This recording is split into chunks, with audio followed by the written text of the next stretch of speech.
Welcome to Rapid Fire, covering this week's current events in 3 minutes or less.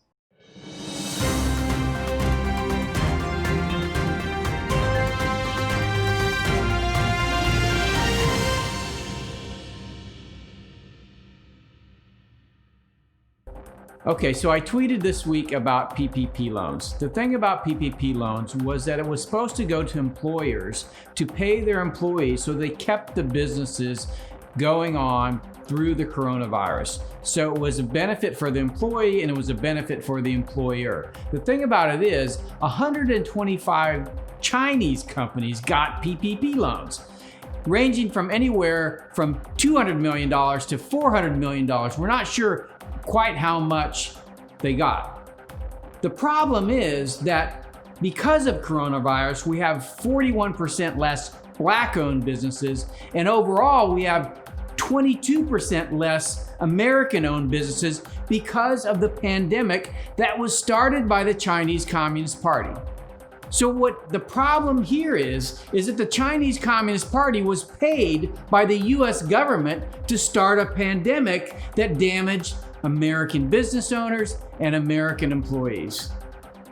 Furthermore, every single Chinese company in China has ties to the Chinese Communist Party by law. In other words, the Chinese Communist Party controls everything within China. So in essence, we rewarded the Chinese Communist Party for starting a pandemic that killed our people and destroyed our businesses. Part of the problem with Black-owned businesses getting PPP loans is the same problem that Black business owners have faced with regard to having access to capital.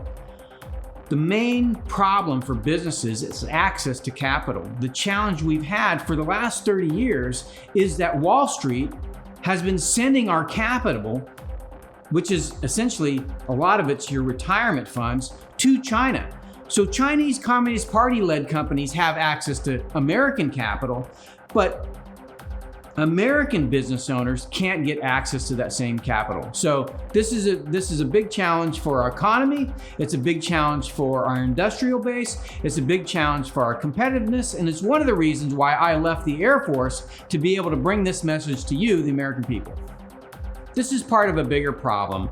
The financial issue, the idea that the Chinese Communist Party has access both to the Hong Kong dollar and the renminbi, just demonstrates the way the Chinese Communist Party has been able to take globalization and to mold it into its own image in order to create advantage for itself and in order to derive advantage for democratic society. So what that means for us is that because of this lack of access to capital, because of the loss of factories and manufacturing jobs, we've seen the destruction of the American working class.